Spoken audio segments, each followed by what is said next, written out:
Topic 4, building teams. So, can you give me the definition of what a company is again? A group of people. There we go. A group of people, right? So, this is something that before Ben and I spoke for the first time, maybe I overlooked. I think I was very focused on two terms, GTM, PMF, i.e. go-to-market strategy and product market fit, which again, Ben is also very keen on, as he's mentioned a few times. So yeah, I think the one bit that I overlooked was actually what a company is, and it is literally just people, and we're talking about culture and how that feeds in. And now we're going to talk a little bit about actually building these teams. So just to start us off, like, what are your top kind of top tips for someone that wants to build a successful team from the ground up? Number 1, identify skills gap in the founding team. Use me as an example. What skills All gaps do I have? Roast me. Really throwing me under the bus there. Well, look, I mean, I think if I was to look at Uppercent or multiple young businesses that I work with in Octopus and even outside of, the way in which that business grows is from that founding team, which in many cases becomes the executive team. And those are the biggest decisions being made. So if you do a skills gap analysis and you're lacking operational experience and you're trying to deliver at pace, it's going to fall flat, right? Or if you're trying to go to market, as we keep doubling down on here, is you've got to have a CEO or somebody in that kind of executive team to go out and do that early selling, which is so hard with a Do you think we have young that? product.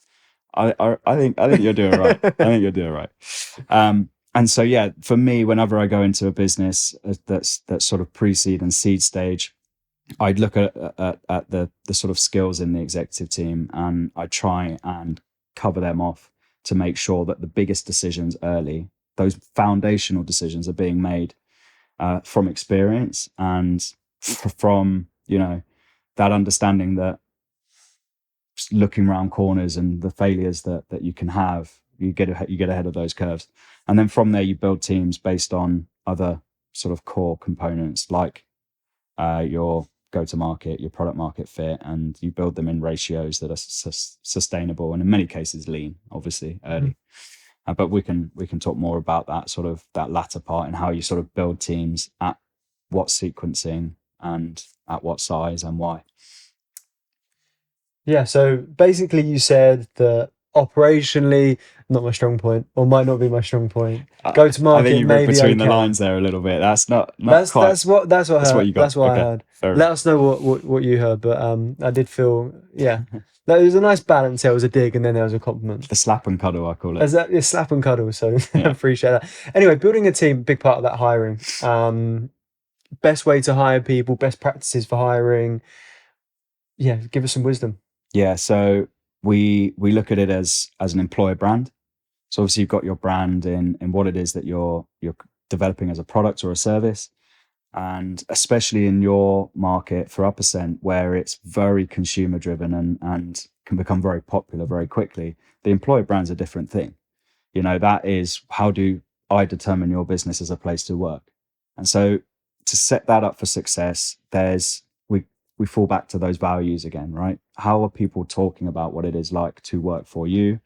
What it is they say about you? What is it they say about the environment in which they work? And so setting up that employer brand is really kind of how you talk about the business and the inclusive kind of place you're trying to create. You do that through your job adverts. You do that through the way in which your employees talk about the business externally, even when customers are talking about it. And then obviously the internal feedback that you're getting from the people that you're working with. So yeah, employer brand, and that becomes an employee value proposition for those looking from the outside in. And then from there, it's just really about listening to your employees, understanding what it is that they want, being ultimately transparent about, what you can give back to them, and learning and growing. And then you get this organic growth. And being somebody that's worked at a company like Monzo Bank, which was renowned for probably the most evangelized growth in consumer products in London for a long time, it's very much the same internally. You create an environment in which people get to buzz off what it is they're building and how they work with flexibility. They do their best work, and it grows organically. Good example. Very, very good example. Thank you very much, Ben. I think there's a lot of value to take there on building teams. Next up will be the last topic, unfortunately, and it will be not just about business, it will be about unsuccessful businesses. I'm hoping to hear some stories. Oof.